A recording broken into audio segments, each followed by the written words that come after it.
Bertemu kembali pada kali ini. Kali ini saya ingin men-sharing iaitu counselling.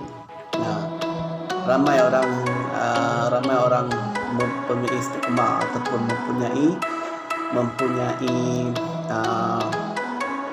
stigma lah bahawa counselling ni apa dia? Apa itu counselling? Adakah counselling ni sekadar cakap-cakap kosong, borak-borak kosong, ataupun counselling ni satu macam just sembang kosong kan? Ataupun jumpa counselling, orang yang jumpa counselor ni orang yang bermasalah kan? Sebenarnya tidak. Counselling tu luas maknanya ataupun lebih spesifik maknanya. Okey, apa itu counselling? Counselling tu ialah suatu proses apa? Proses di mana berlakunya pertemuan dua orang, iaitu kaunselor dan klien. Maksudnya kaunselor membuat sesi counselling dengan klien, di mana klien itu akan berasa dirinya kondusif, tempat yang dirujuk ataupun merela pun nak pergi jumpa kaunselor untuk nak sharing sesuatu dengan kaunselor, apa penceritaannya kan. Dan untuk mencapai matlamat klien, bukan mencapai matlamat kaunselor, mencapai matlamat klien. Maksudnya klien tu akan share sesuatu sharing sesuatu kepada kaunselor, dan sehingga klien itu dapat celik akal ataupun insight dalam mencapai matlamat klien. Bukan sesi counselling ini bukan hanya sekadar borak-borak kosong apa yang disembangkan oleh kaunselor dan klien kan. Apa yang disembangkan macam kita lah kan, kita tengok dekat klinik kesihatan, hospital kesihatan, bila pesakit jumpa kaunselor, bila pesakit jumpa doktor, apa doktor akan buat? Dia akan check dia kan, akan ada apa yang dia pakai tu, stetoskop kan, saya lupa dah apa nama stetoskop kan. Dia akan cek dada, lepas tu cek dada lah sini kan. Tu akan cek darah tinggi. Dan apa kaunselor ni buat? Okey, dengar ini kaunseling ini dia bagi saya satu proses. Proses maksudnya dia ada step by step, one by one, bukan mengedah aja. Tak kata saya punya pensyarah saya, kaunselor memberi peta kepada klien supaya klien dapat memandu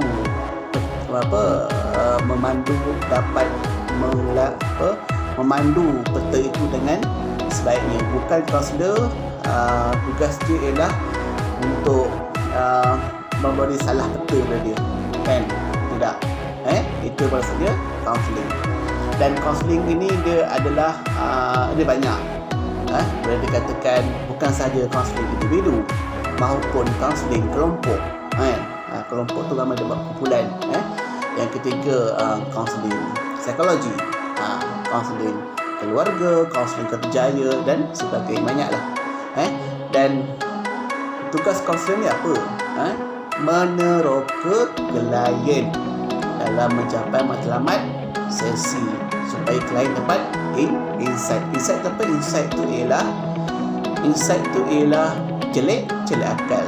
Bukan bermakna kaunselor ini bukan tugas kaunselor bukan dia menyiasat, membawang. Contoh misalnya kaunselor akan selalu yang dia menggunakan dua persoalan, iaitu apa dan bagaimana. Dia kurang menggunakan kenapa tu kurang. Sebabnya kenapa tu lebih kepada menyiasat, mendidik. Tugas kaunselor bukan menyiasat, mendidik. Tugas kaunselor inilah dia meneroka, membantu klien untuk mencapai matlamat. Dan dia banyak. Kaunseling ni dia ada pelbagai teknik kemahiran digunakannya, antaranya kemahiran mendengar. Okey, kaunselor perlulah menerapkan kemahiran mendengar, listen, dengan isu yang klien, apa yang klien sharing ataupun cerita kepada kaunselor. Bukan dia minta endah, contoh dia tengok telefon, dia pandang dinding, dia pandang bawah, dia pandang atas, apa dia datang itu tidak. Itu dia. Dan banyak kemahiran melayan, kemahiran bertanya, menyoal, parafrasa, konfrontasi. Istilah-istilah tu akan dibelajar oleh siapa yang tahu, ataupun pelajar yang ambil kaunseling, dan maupun juga yang di kaunselor bertauliah, kaunselor profesional maupun di Malaysia ini. Itu dia.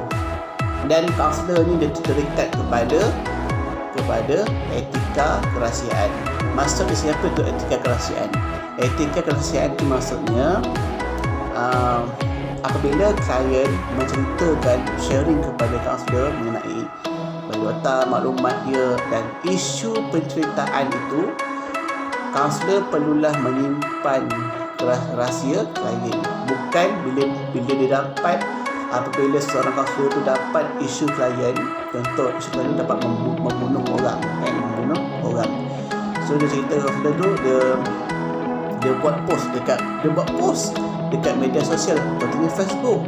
Dia post, saya hari ni dapat seorang klien, cak kita tahu nama lagi, artinya sebulan kan, dia itu dah salah. Sebab apa? Jika terdapat kaunselor itu terdapat dia membongkar ataupun mewawarkan maklumat klien, akan dikenakan tindakan undang-undang. Sebab apa? Kerajaan telah membuat Akta Kode Kaunselor ini pada tahun 1998, dan nama akta itu ialah Akta Kaunselor 1998. Dia terikat, bukan dia tak terikat. Ramai di media sosial saya lihat apabila ada satu MS Studio kat YouTube lah, famous MS Studio tu, Mak Luffy punya studio, dia buat dekat YouTube. Apabila ahli panel dia menerangkan apa itu kaunseling, dan daripada komen yang diberi itu, kebanyakan dia negatif, bukan positif. So kaunseling ini ramai dia dapat feedback yang mengatakan, netizen mengatakan tak guna jumpa kaunselor selalunya menceritakan hal peribadi orang. Ramai sebab mungkin persepsi, contoh leader setitik habis susu sebelahnya, itu maksudnya. Mungkin kaunselor ini dia punya nak jadi kaunselor, dia perlu mengambil ijazah sarjana muda kaunseling, bukan daripada seni ke bisnes ke nak buat kaunseling. Tidak boleh. Sebab apa? Dia ada kelayakan. Sebab itulah di Malaysia ini ada banyak badan yang mengorganisasikan kaunseling. Contohnya Lembaga Kaunseling Malaysia, Persatuan Kaunseling Malaysia. Itulah yang dia mengorganisasikan tugas kaunselor dan menceritakan apa itu kaunseling. Bukan saja itu tugas dia, Lembaga Kaunselor Malaysia. Okey, kita kena buang stigma negatif mengatakan kaunseling itu cuma buat kosong, cuma sama-sama kosong. Tidak, dia mencapai matlamat. Macam contohnya saya kaunselor, saya dapat klien berlatar belakang LGBT, itu tugas saya kan. Saya kena berpegang pada etika. Etika tu macam mana? Contoh dia berlatar belakangkan LGBT ke, acu ke, seorang yang merempit maupun kan, pelbagai banyak lah, manusia unik kan. So kita tak, kaunselor macam saya tidak boleh, kaunselor pelatih macam saya tidak boleh membuat pengakuan sinis terhadap mereka. Contohnya saya hukum dia, saya judge dia, saya judge, menilai, itu tidak sepatutnya buat sebagai kaunselor. Itu dia bagaimanakah kaunselor tu dia membantu klien? Adakah dia sama-sama kosong? Tidak. Kaunselor ni macam doktor lah. Doktor pun sama. Doktor pun pakai alat kan, tools, alat contohnya alat stetoskop kan. Stetoskop saya lupa dah nama yang pakai kat leher tu. Mungkin nak cek degupan jantung, cek darah tinggi kan. Kaunselor ni dia satu orang kaunselor dia boleh pegang teori, satu atau dua teori. Teori itulah panduan kaunselor bagaimana kaunselor ini hendak melakukan sesi kaunseling. Antaranya banyak teori itu saya bertahu teori Carl Rogers, teori Sigmund Freud, teori Adler dan pelbagai teori yang saya ingat saya 12 teori yang dipegang oleh dan wajib pegang oleh kaunselor itu, dan pelbagai terapi-terapi yang diajar di kaunselor, antaranya art terapi, play terapi dan pelbagai lagi, supaya kaunselor dapat kendalikan sesi bimbingan ataupun kaunseling dengan sebaiknya. Sudah itulah maksudnya kaunseling kita bertemu kembali dan bersua kembali. Bye.